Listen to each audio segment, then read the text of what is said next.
Master, we are ready.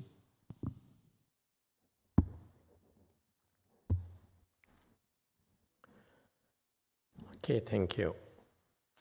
Good morning, everyone. We're here in Way Mountain Temple doing our Saturday chant class. It's been going on for how many years now? I think it's going to our 19th year. Would you believe it?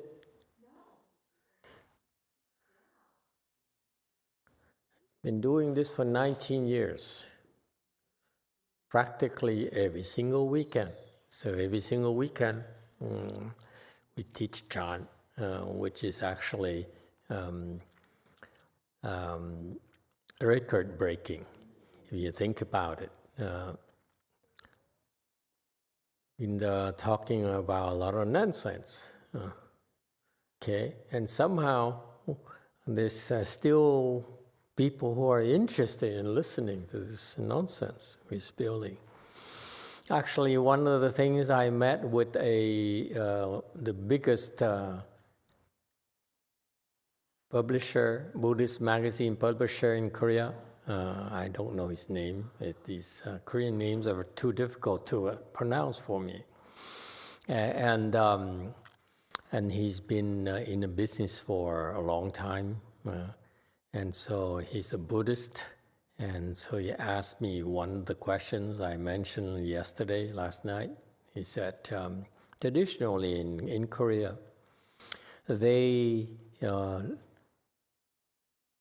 don't talk about the benefits, the worldly benefits of chant.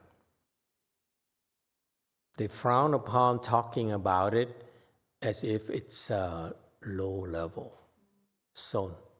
They call it Chan, Son. The Chan is Son. Same character. Son.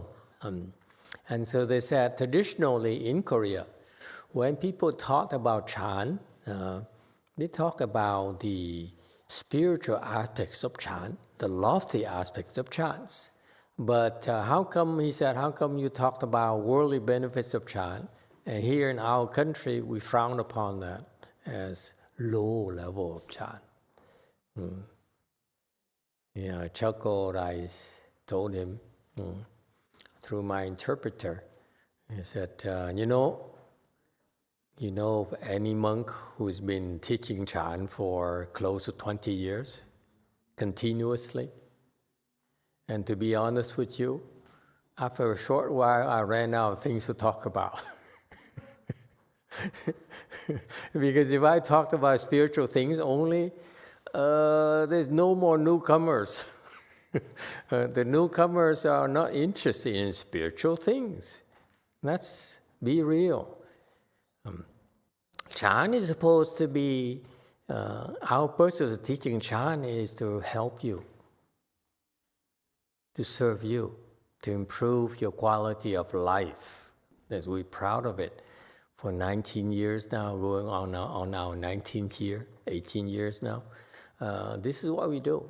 Our people stuck with Chan because they found it to be so beneficial. And this is part of the spiritual discovery, as a matter of fact. Actually, it's more humble to talk about this than talk about, enlightenment and lofty things. Because it's a foundation of these lofty things that you're able to take better care of yourself, better health for you.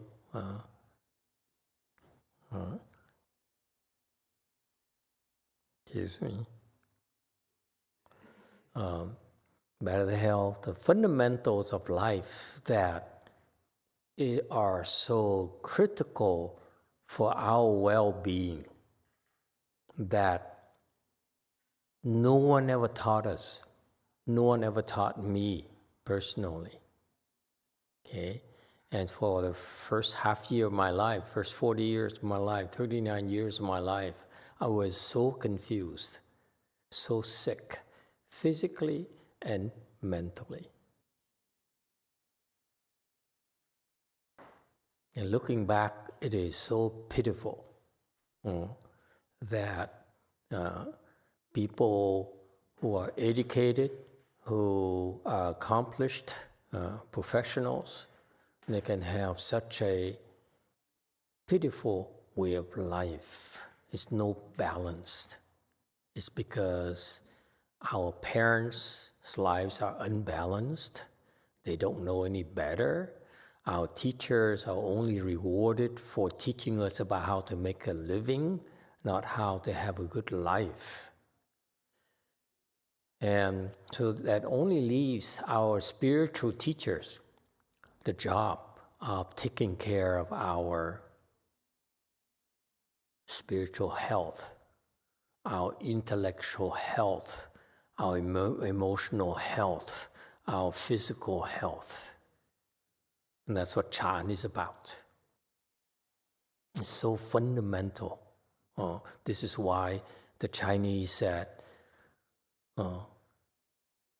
Chan, breathing is Chan, eating is Chan, wearing clothes is Chan. It's that important.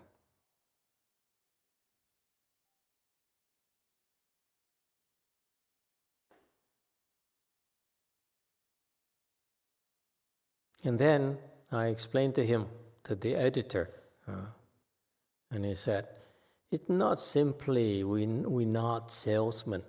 I'm not a salesman.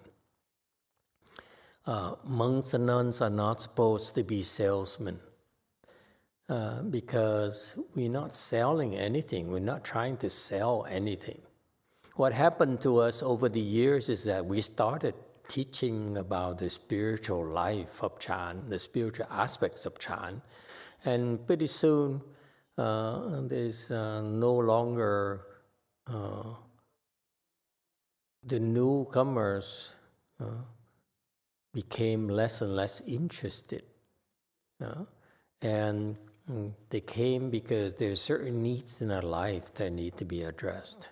And so we started talking about how Chan can help solve those problems.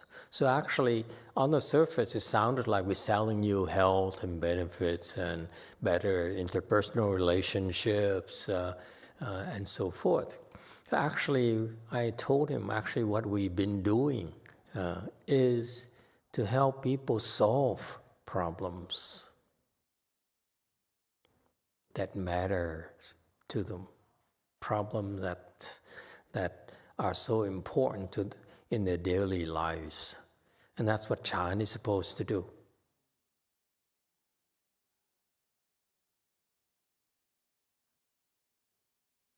Okay? All right, any questions and comments?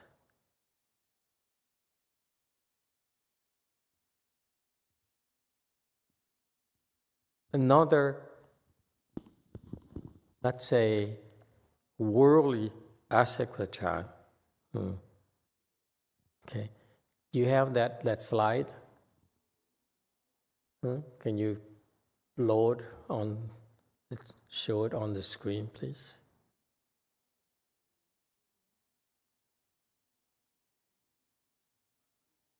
And as I was in Korea recently, and I had to come up with things to talk about to the Koreans when I explained Chan. And I came up with I thought about the issues, and I came up with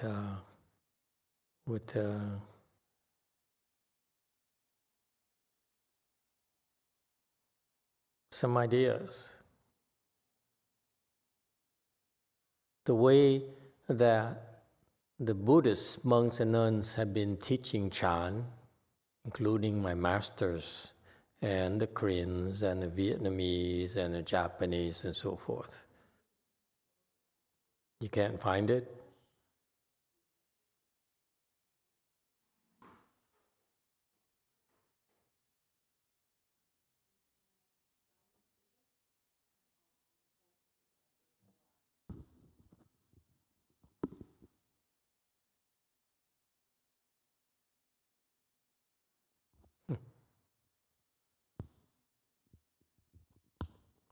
Yes, 5. Master, yesterday, Joseph, he's 17 now. He came up to me and he was really struggling with a friend that he has. And I thought that growing up with me all these years that he'd know what to do, but he really didn't know what to do. And I tried talking to him, but he was getting more and more upset. So finally I looked at him and I said, how should I address it? What do you want me to do? And he wanted me to basically be a mom and just listen to him. And I did. And then I started sharing some of the stuff that Master told me. And he was able to drop it really, really fast. So I just wanted to say thank you, Master, for helping us all these years. And I'm starting to see it come into fruition. Okay, you're welcome. And that's the thing. When you try to help people, I talked about this in K-Land as well. The mistakes that people try to do when others come to you for help is that you try too hard to help.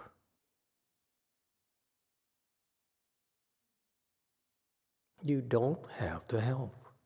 You're underestimating people's abilities to take care of themselves. You know, theoretically, we're all endowed with our Buddha nature. You know what it means? It's nothing we can't fix. We have that kind of wisdom. We have a lot of inherent wisdom built up in us that it's waiting for a chance to manifest itself. When you have a problem, that's when it has a chance of, should I, or shouldn't I? That's what happens inside of you. That's what most people don't realize. It's their conscious thinking, your conscious thinking, your reasoning, the logic you've been honing, you've been sharpening through your education, that's preventing your Buddha nature from taking over. This is a secret about life, about humanity, that your teachers, including your religious teachers, will not be able to tell you because they don't know how to use it. Here's what happens to you. When people come to you and say, I'm in big trouble, help, help, help. And everyone who's invariably, most of you will say, okay, let me help, let's do, how about this, how about that? Whereas the first thing that you need to do is to listen. Let them release the built-up frustration and pressure and anguish. They need to release first, okay? Very much like a locomotive. It needs to have that valve, the toot, toot, toot. Okay, it sounds ridiculous, it's annoying, but it has to happen for it to continue to function. So fundamental to life that when people have a problem, give them a chance to vent. Just listen. Don't try to solve the problems for them. They can solve problems. You know that the secret is that most of the time, they have to solve the problems themselves. They can. When they're given the chance, when they're given the proper nudge. You're underestimating people's ability to take care of themselves. That's why I told the Koreans. They asked a similar question. They said, how can I help my friend? How can I help my daughter? How can I help myself? I said, first, listen. Let people vent. Because they're out of balance. So venting restores balance. That's what they need first from all of us. Most of them can take care of themselves. They are more intimately familiar with their own problems than we are. You think they can express their problems they can articulate what really bothers them that well. They can't. They really can't. But they know one thing that we don't. They're still bothered by it. And it clouds their judgment. So the first thing you need to do is, when you try to help someone, is, yes, listen to them. And keep listening, show empathy, show kindness. That's the first rule of business, is to show empathy and kindness. And just listen and show you care about what they think or how they feel. That's what they need most.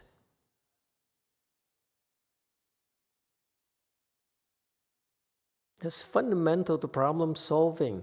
It's not like you're at work and your time is limited. You need to show results to your boss about how productive you are and so forth. No, this is about sharing your life with someone else. So take all the time you need.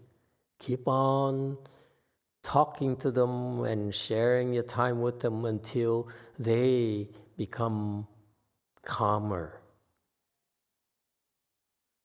In Chan, we are able to do that by developing the Chan skills to calm ourselves down a lot quicker through the Chan technique, through the meditation process. We calm ourselves down because when people are agitated inside their brains, the thoughts are going crazy. It's out of control. Okay? And fundamentally, it needs time. It's very much like the surface of the ocean. When it's windy, it has so many waves because of the wind, because of whatever scientific thing you guys know. Okay? But all you need is time for the wave to die down, because the winds cannot blow forever. It's so fundamental to problem solving. And this is why your therapist, okay, what would they do with you? They make you lie down on the couch and, hey, doctor, it's my mom. I love her dearly, but she really gets on my nerve. That's what they do for us. They allow us to release the pressure. Okay? And so first, make sure that you give them a chance to calm down. Number two, this is when you help them solve problems by what? Nudging them gently. Don't tell them how stupid they are. I believe, okay, that all of us are able to solve our problems when given enough time. We can see we understand our problems a lot better than anyone else.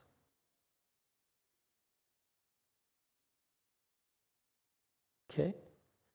So and then of course, a third aspect of it is that sometimes this is so commonplace nowadays, especially for young people.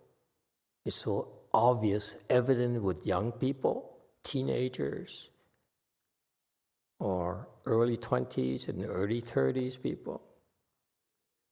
They experience mental issues, namely two major problems, depression and manic depression.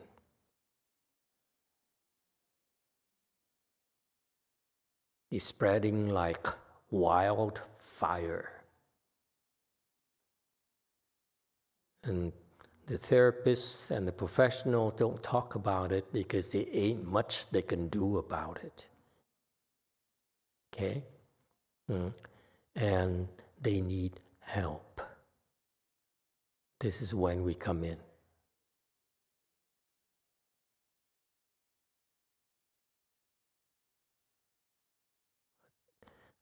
Eventually, we need to help We need to bring in more professionals, therapists, and so forth, and talk to them about it. Turn it into some form of forum from a Buddhist perspective to help people understand how to better cope with it. Because quite often, more often than people realize, when you experience depression, when you are bipolar, if anyone knows of any bipolar people, at times they are impossible. They're out of control. It's because they're not themselves. They need help. And this is where Chan is extremely beneficial. The Chan practitioners, many of my disciples are able to recover from such mental issues. I'm one of them.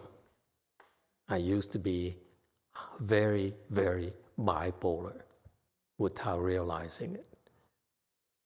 And practicing Chan helped me see it and figure out how to fix it. Now yours truly looks like a normal person. It's thanks to Chan. I'm serious. And many of my students and disciples have a normal life, and their quality of lives get better and better, even though they're extreme bipolar like me. So I'm telling you, it's possible. And it only happens because this is where we come in, folks. Number 3 reason. If you happen to be classified as bipolar, you need help. There's no two ways about it. It's way beyond you. Now, we're talking about humongous spiritual problems, way beyond what therapists and medical professionals are able to do. I'll tell you a funny joke. My disciple is a doctor and very busy in big hospitals, medical systems.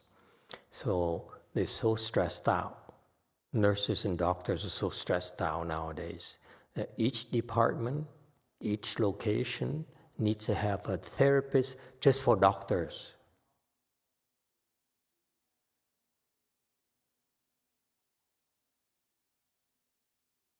Okay?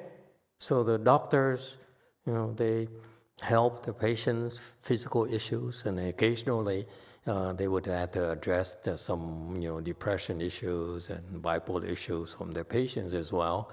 And then they, because of that, they need help from this specialist, this crazy doctor specialist. Okay, they have to call upon that resource to calm down themselves. And then that's what happens. Not surprisingly, this specialist, crazy people, doctor specialist, also then turns on to crazy doctor specialist. That's what they do. Okay? And eventually they have to come to us. Yes, sir. There's a question here, too. Master, first of all, what is Chan in Vietnamese? And second question is, can one not having a problem be a problem in itself? Okay. Vietnamese is Thiền. Chan is Son in Korean, Zen in Japanese, Thiền in Vietnamese. Okay, all those are the names that originated from the Sanskrit term, Chana, something like that. I don't know Sanskrit. And basically they refer to the Mahayana meditation practice to differentiate it from the Hinayana or non-Buddhist practices.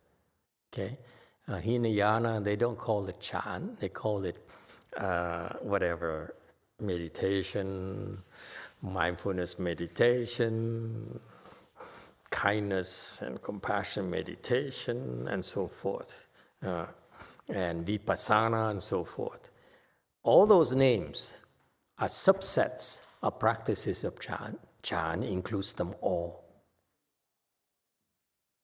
Okay? So, for example, in vipassana is a subset of Chan, but to say that Chan is meditation is vipassana is misleading. It shows that the teacher don't understand the Chan process, the meditation process. That's why they only teach vipassana.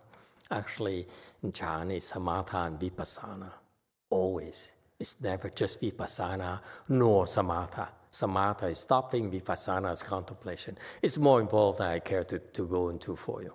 Okay? So that's why when you talk about Chan, when we talk about Chan, okay, it's Mahayana meditation, not Hinayana. This is why you dress differently.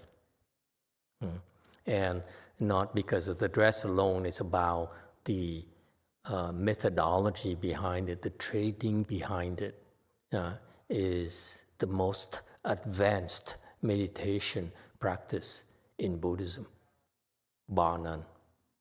And the Chinese is by far the best that I know of. Okay?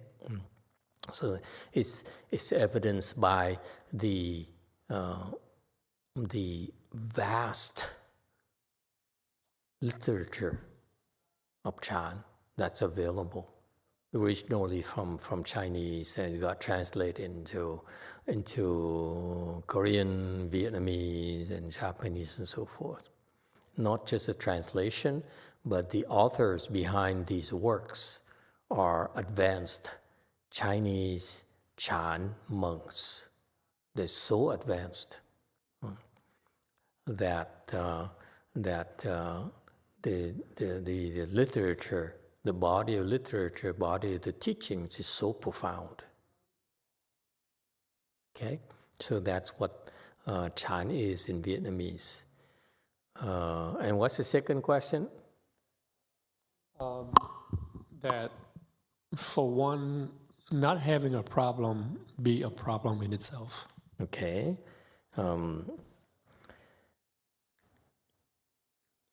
Not having a problem means that you don't need Chan. So therefore, what's the problem? Two. No problem. I don't have money problem. I don't have health problem. I don't have family problem. I don't have job problem. But I'm still not happy. Is that a problem? Did you hear any problems? Huh? Anyone? He's new to us, and welcome. But did anyone hear any problems here? Huh? Only he doesn't hear any, doesn't realize he has a problem. The rest of you feel, oh, he has a problem. Right? What is his problem? Huh? What's his problem?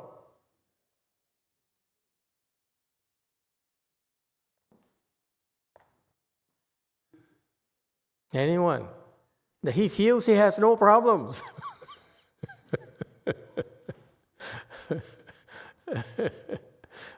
You just said it yourself. I'm still not happy. I'm not happy. Isn't that a problem? In America, sir, we are entitled to be happy. If you are not happy, you're not American. Okay? That's a problem in America. If you are in Kamchatka or Nepal or somewhere else, I don't care. But in America, we must be happy. It's no excuse not to be happy. Okay. This is so typical. People say, I have no problems. I look at them and say, well, you can be happier, can't you? You'd like to be happier, don't you? Wouldn't you like to be happier? Wouldn't anyone like to be happier? Anyone ever said, ever met anyone say, I'm so happy? You ask them, would you like to be happier? Why not? Huh? Come on. Chant makes you happier and happier. That's what I found the last 19 years. People do chant because they feel better and better. They like themselves better. You know, we can spend a lot of time talking about happiness, but the one thing about happiness that most people seem to forget is that they like themselves better. You have to like yourself better. Yes, silver hair, silver beard. I think you mean white beard. White beard. Silver sounds better. White sounds so old. Sorry. I think, kind sir here, welcome. I would like to say you probably should appreciate the bliss in your life more than you do.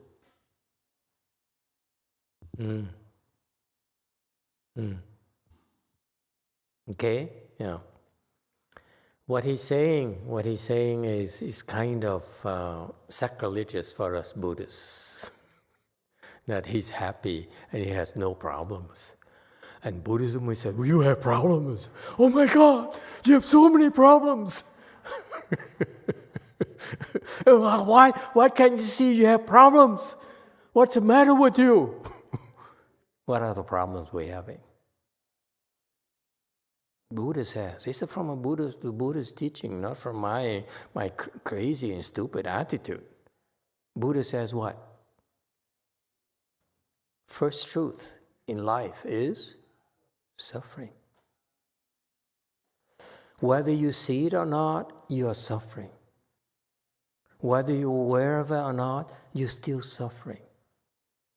It's a truth that is undeniable. You can reason all you want, but we all are suffering. What kind of sufferings? See? Look at Gold Forest. Yeah, right there on the screen. See, good Gold Forest. Yeah, 3 people Gold Forest. They're there because they're suffering. And on the right side, when there's no men, because the men are suffering even more, they simply don't know it. When you're suffering, you come to the temple, you're suffering lessons. Okay? So what kind of suffering? All sorts of sufferings. Buddha says there's so many sufferings in life that you simply are not cognizant of them. One thing you cannot escape is the fact that you're dying. Your body is dying. You know, you're getting sicker and sicker by the minute.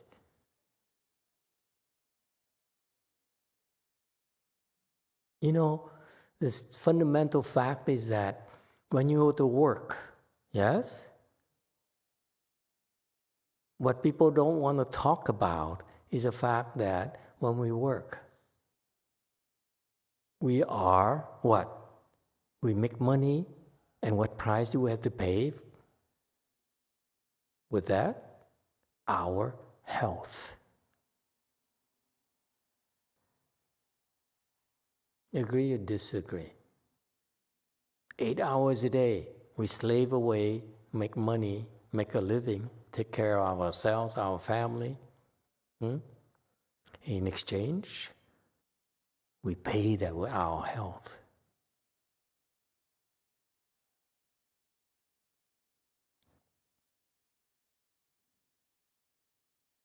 If it weren't the case, You would be healthier and healthier from working.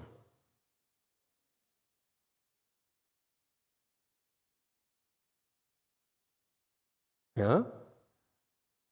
Someone might object and say, what about these trainers who train the celebrities and, who are physical therapists and so forth? They're actually getting healthier because of their work. They ride a bike with that bike-a-thon thing in the class. Row. Okay? Are they getting healthier?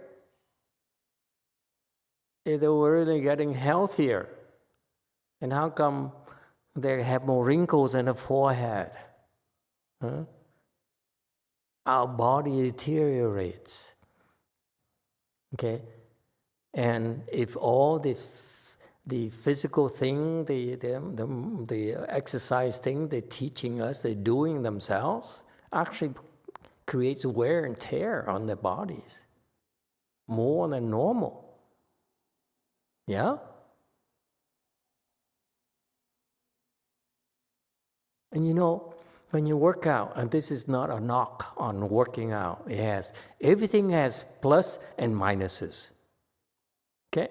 When you work out, yes, it helps your heart. Okay? It helps you lose weight and so forth. But what's the disadvantage? When your body becomes muscular, G.I. Joe, what happens to you? You become less flexible. Yeah? Health is not simply physical strength. Health is a balance between physical strength and flexibility. And that's evidenced in the Chan practice.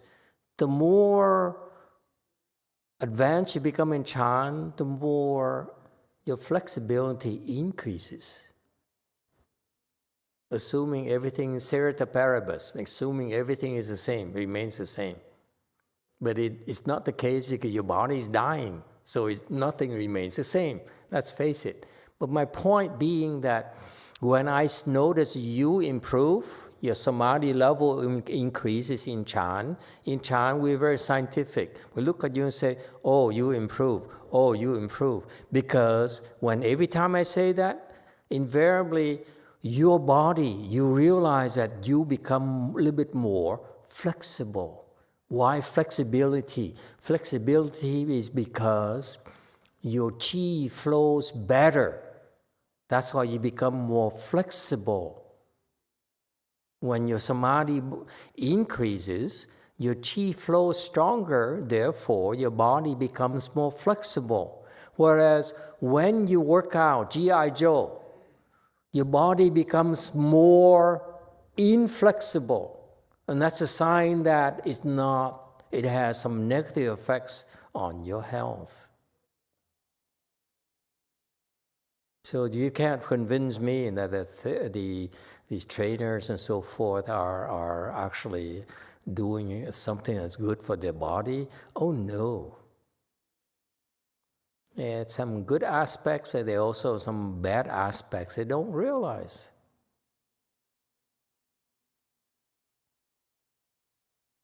Yes, one. Master, I have a question with regard to universal health, like your opinion on it.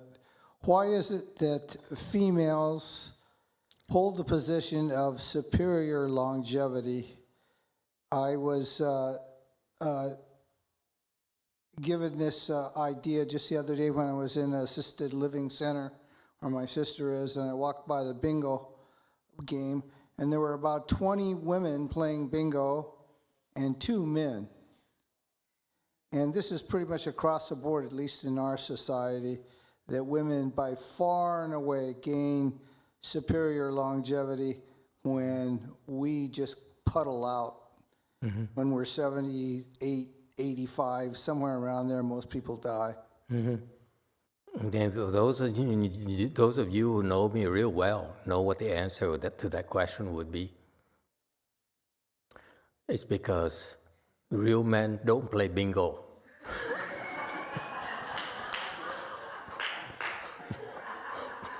I don't care what you think. This is my opinion.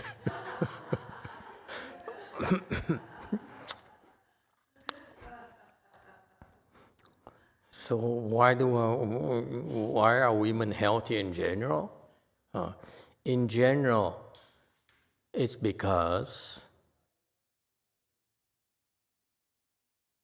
men carry much heavier burdens physically. We expected to be the provider, the protector, the strength of the house, and that takes a lot out of you.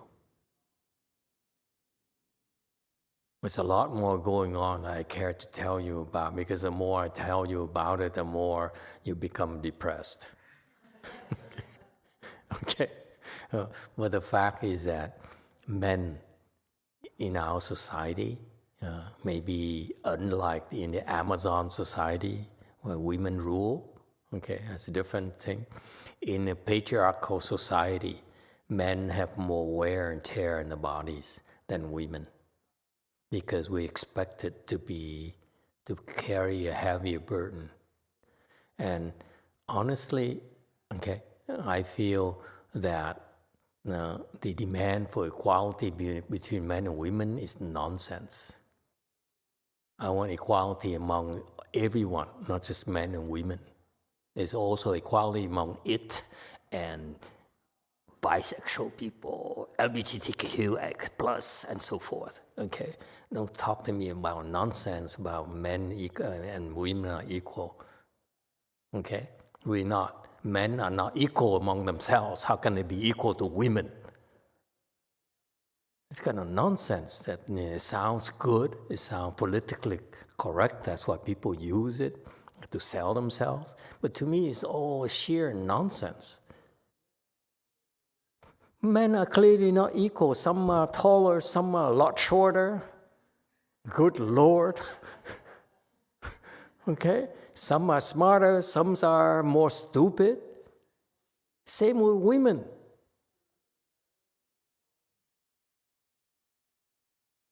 How can they be equal possibly? What kind of nonsense is that? There's only one equality.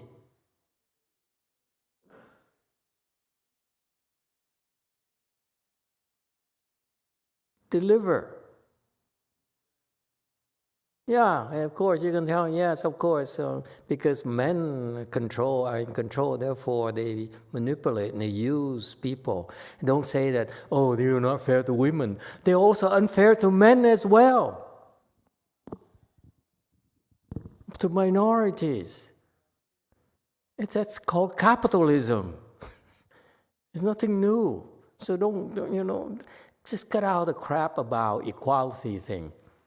Life is not equal. So make yourself better. That's all. Compete better.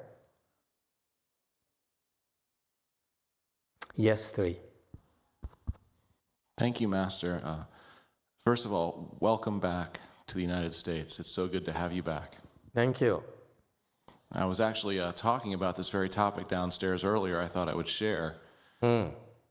Over Christmas break, I was working with Sangwook Sanim while she was here at Way Mountain Temple, and we were cleaning up the Christmas tree after all the celebrations, and we needed to go get a tool from the tool closet downstairs. And the door to the tool closet is about 5'3" high. And so Sangwook Sanim was very... less. Yeah, less? Yeah, less than 5 feet.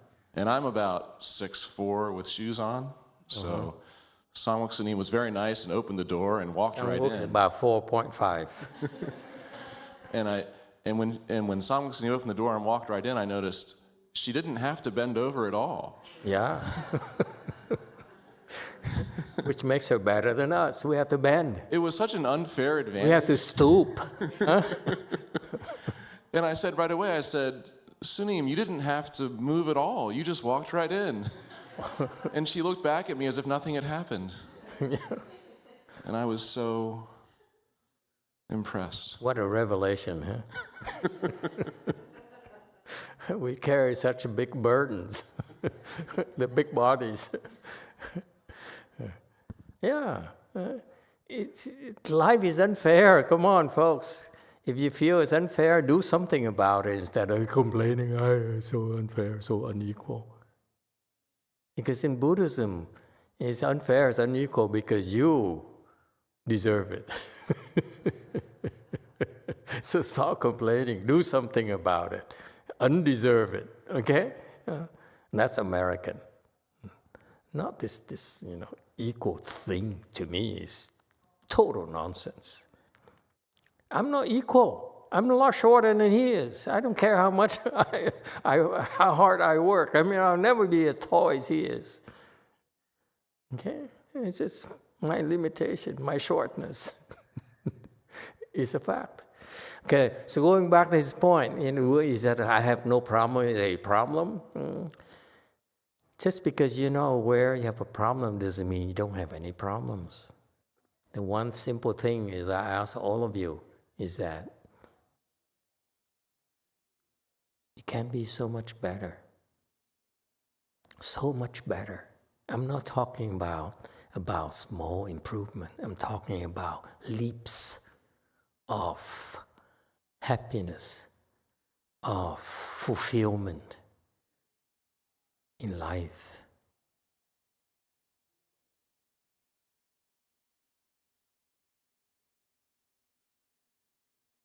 Unleash your true potential. Okay? All right. Yes, 9 in the back.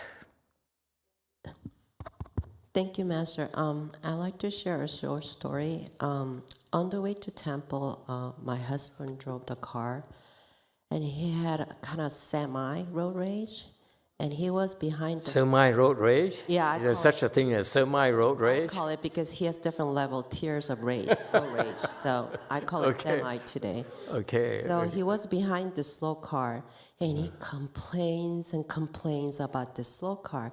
And I told him, why don't you move, change the lane?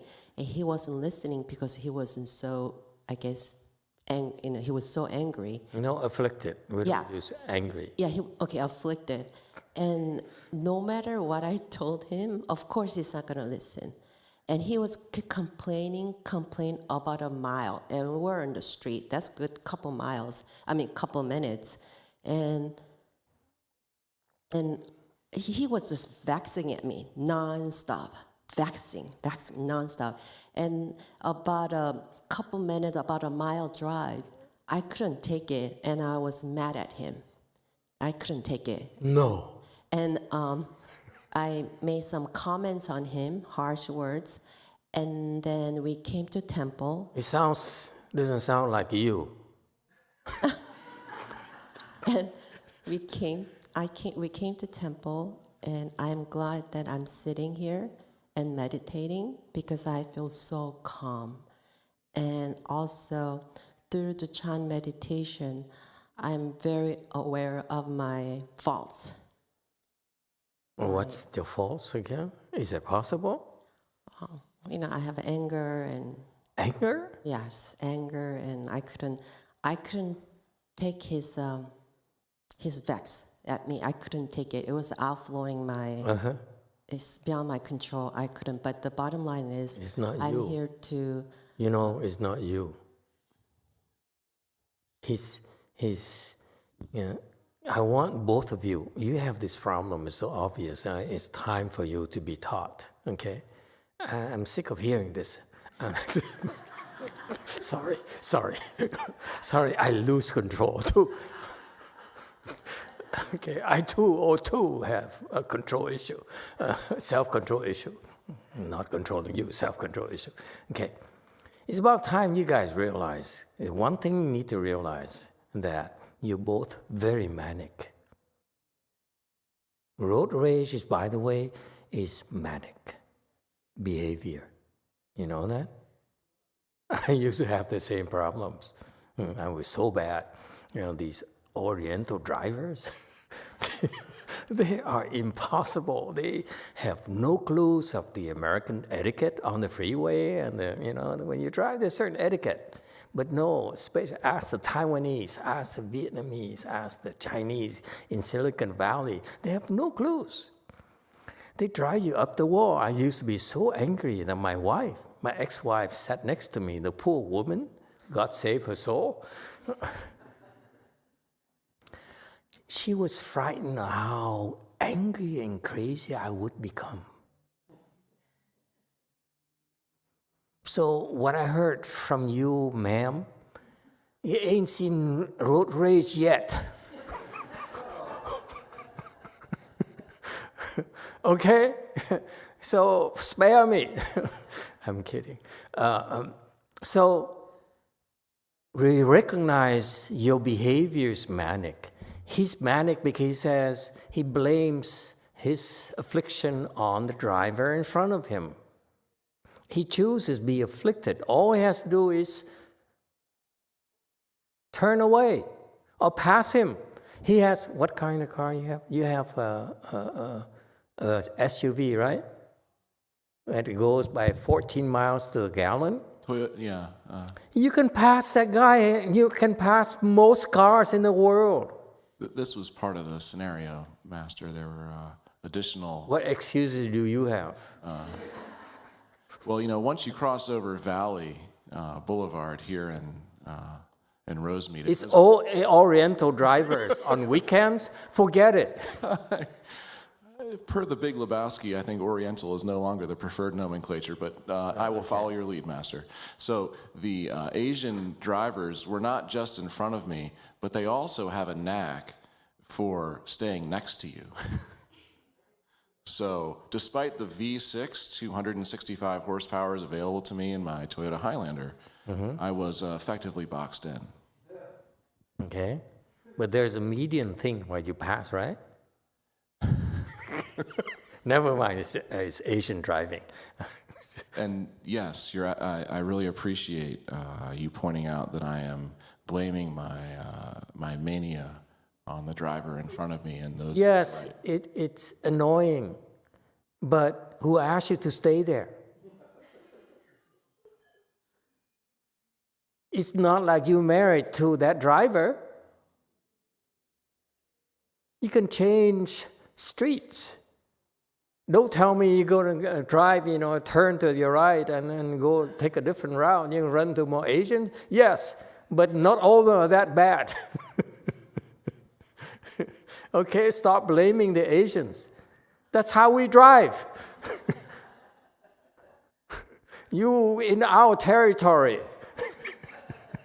It's about time you recognize it. Okay? Yes, too. He's Asian, by the way. Master, you mentioned the word balance several times in today's lectures, both from a physical and spiritual standpoint. And my question to you is, how do one find one balance? Because I'm assuming you say not everyone's equal each other, so the balance is different from one person to the next. And in one lifetime, is that balance is a moving target as you grow older in life? Yeah, balance is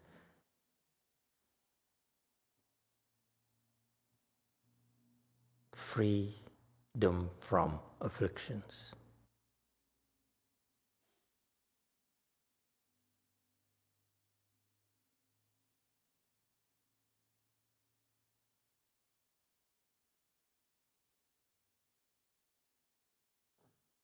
Very much like what he just talked about. He realized that in the Asian world, and he failed to prioritize restoring balance.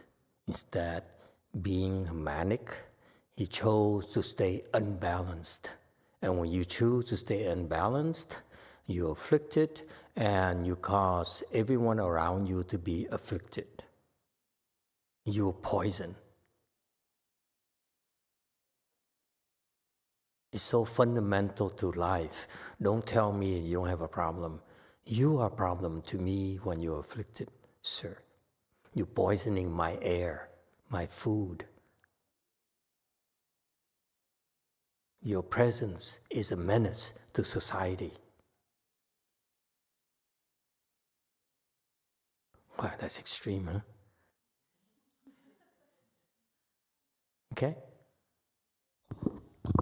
And you missed the story yesterday. I was on my flight back on EVA airline, okay, from Taipei for 12 hours, okay? We are so, in economy class, we are so packed together like rats. We all afflicted. We all poisoning each other. It drains you. I came back. 2 days later, I'm still tired. Because it saps your energy.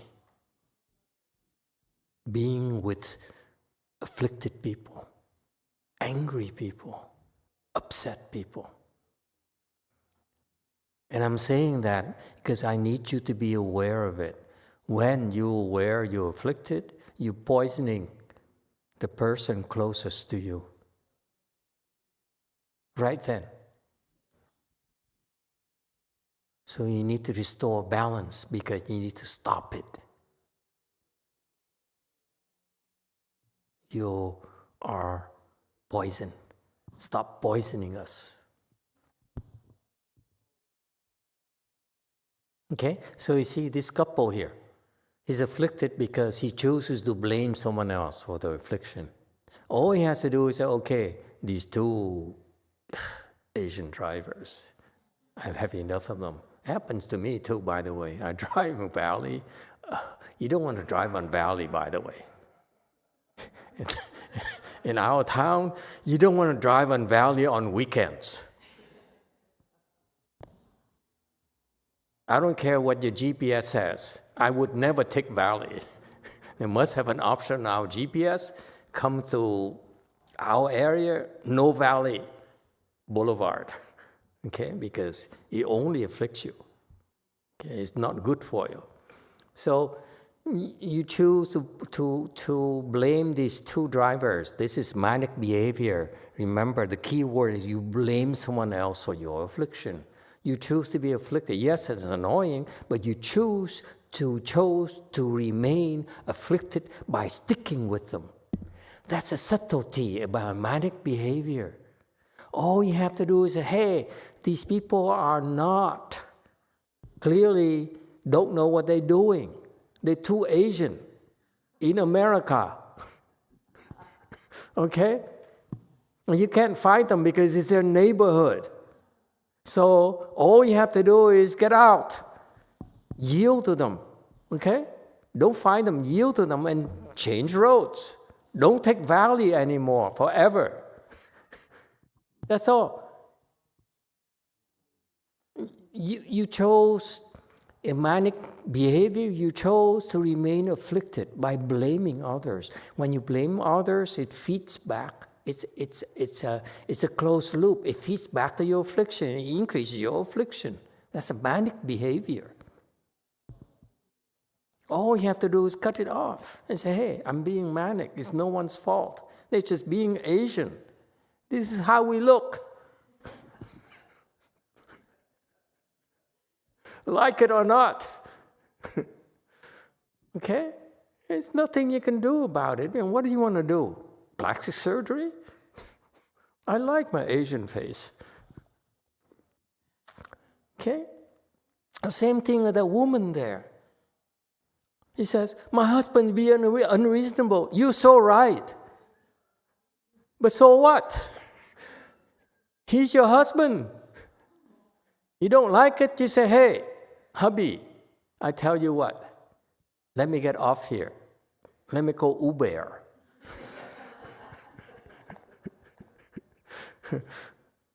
Okay? Or let me walk. And you do that, he'll be so frightened that he'll never dare do it again. But don't blame him. You choose to blame him. It's the same manic behavior. He said, hey, you're so unreasonable, you're so American. Don't you realize this is Asian town? When are you going to learn? Huh? We own Asian town. Never mind. Okay? Remember, folks, manic behavior, you blame someone else for your affliction.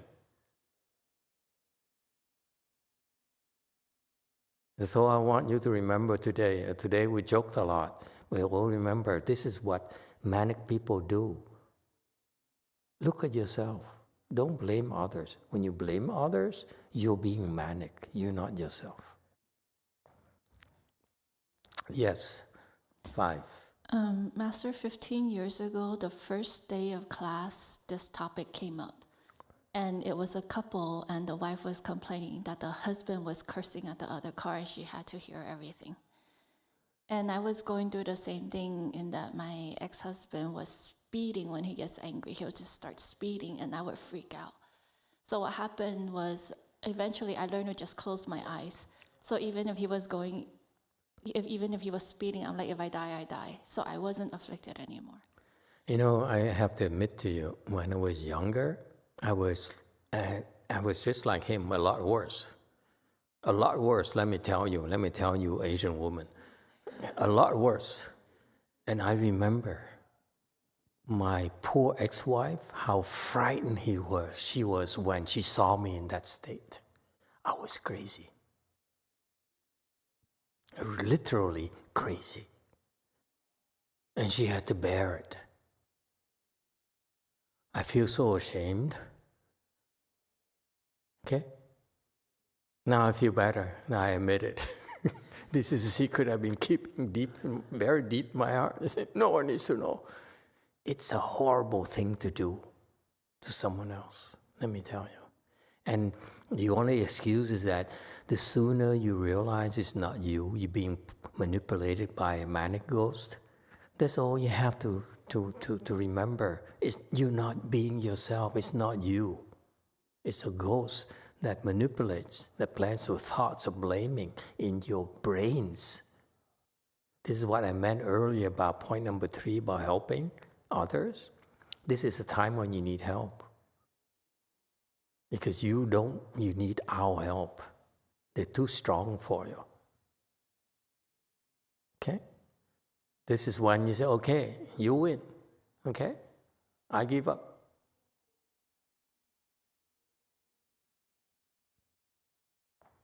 You are too strong for me. Stop driving. I say, you, honey, you drive, please. Because I'm not myself. That's restoring balance, sir. You have to do things to break it up and find a way to reduce your afflictions. And Chan skills, you develop the skills to kill the afflictions this quickly. You're not as skilled, it takes a little bit longer and longer and longer. Yes, sir. We have to go to lunch. Yes. 2. The example you've been given so far from these 2 people about maniac, those to me, I deem them to be negative afflictions. But I also thinking about positive affliction, and this is also kind of my confusion with the balance where you want to get free of afflictions. For example, Buddhism teach about compassion, helping mankind. So my earlier problem is that I'm to that gentleman that I'm blessed. I'm blessed with a lot of good things. But when I don't call it a problem because I see so many other people around me with a lot worse problem. You know, they don't have enough money to survive. We have been a war going on in Middle East. I went back to Vietnam. I see a lot of suffering. So I say, that's real problem. They have real problem. I don't have real problems. Yes. Yet I'm not happy. Yes. So to your explanation about balancing is that I feel compassion, but that's an affliction. To me, that's a positive affliction. So how can I be free of afflictions, whether negative or positive? As we live in this kind of society, it's just emotions. Okay. It's a skill and it's a wisdom. When I talk, you are right. When I talked about negative afflictions, okay, and that's suffering, it's easily understood. You're correct in pointing out there's also positive afflictions. It's not healthy for you either. Excess is not healthy. A little bit is okay. It's okay to be a little bit afflicted. It's okay to be, but to be excessively afflicted, it means you lost control. You can no longer, the choice is no longer yours. This is what most people don't realize.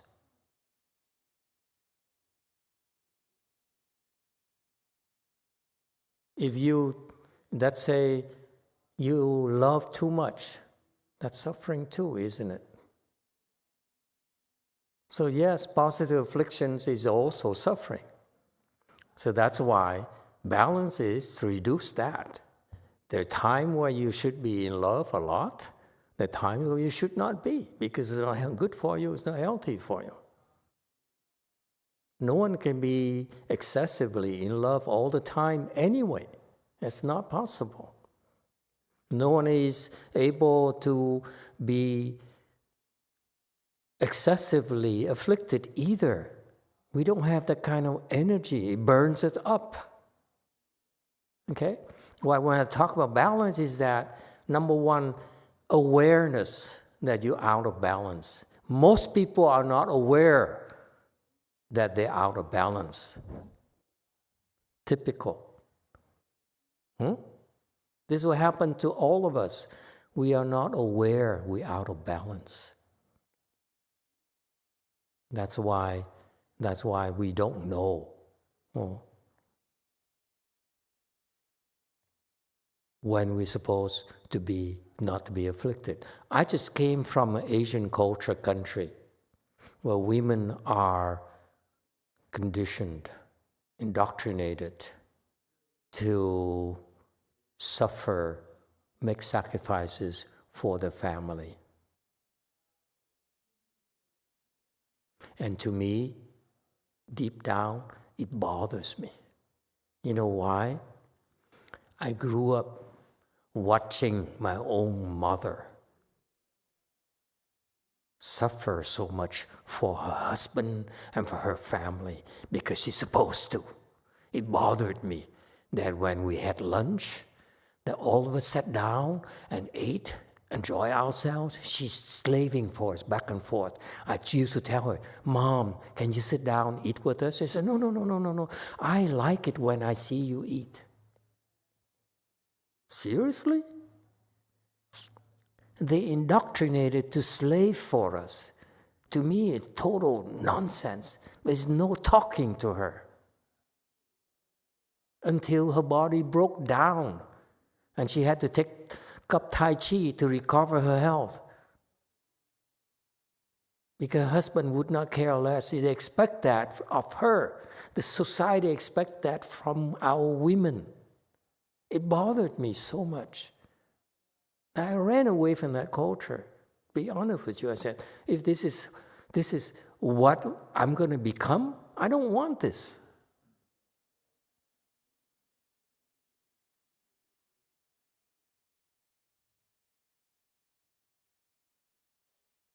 So I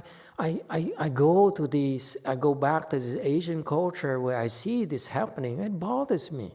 It really bothers me. It's so unfair. That's why I criticize Confucius so much. They use him as an excuse to treat our women poorly. It's annoying.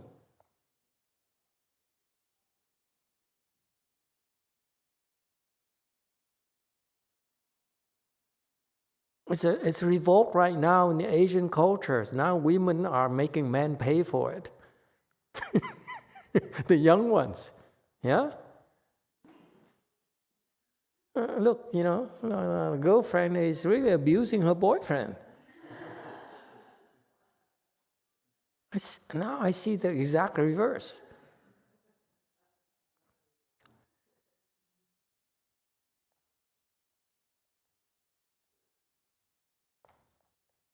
So there's no balance in there. And we need, and this is we choose to remain unbalanced because we conditioned, because we believe so. This was expected of us. That makes me unhappy, sir, no matter how much money I have.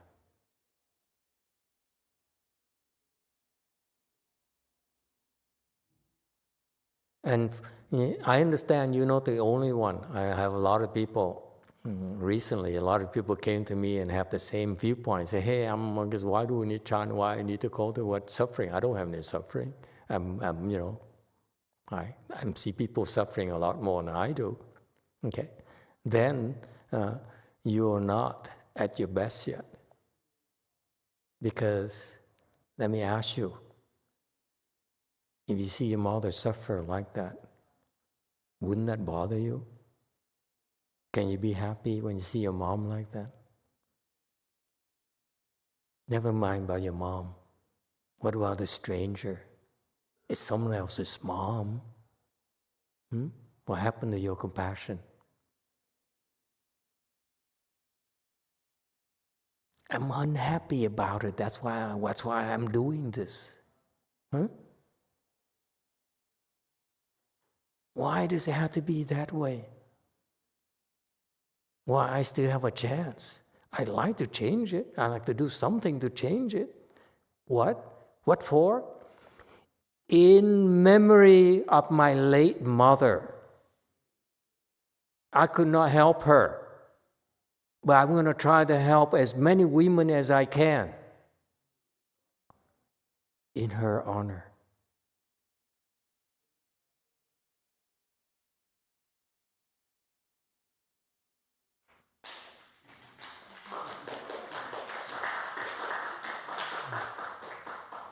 Okay, enough yamming. It really bothers me. I see these Asian women where it's still the case today, where Asian men abuse the Asian women. That really bothers me, to be honest with you. And if I can help one person, one Asian man or one man change for the better, that would make sense to me. Would help me justify what I'm doing. Okay? Because I see so much suffering from these Asian women, and not just Asian women. I saw it when I was in the Midwest. The same thing happened to Caucasian women. I saw that as well. It bothered me. It really bothered me. If you feel you're happy, and so forth, I want you to go to do volunteer work, sir, and see people suffer, and ask yourself, can I just stand here and watch them suffer? It's so much easier when you don't see them suffer. Okay? I was like that. I always say, I'm happy, I'm privileged, I have a privileged life, I have the things I wanted, I'm in control, and I abuse women as all I want, all I care, and they gladly, because the way of their conditioning is perfect. It's okay in my generation. But when I had a chance to go volunteer in these organizations and see how real people live, and I said, oh my God, they're suffering so much. Can I go back to my life and ignore this? And what kind of person am I? What kind of example am I setting for my sons, my nieces, my nephews, my grandchildren? This is all my life is about? Me. It doesn't make me happy if you live like that. That's what I found out. And that's a problem, sir, for me personally. I made a mistake of shaving my head, and look at where I'm at. I'm a loser. Let's have lunch. Thank you, everyone.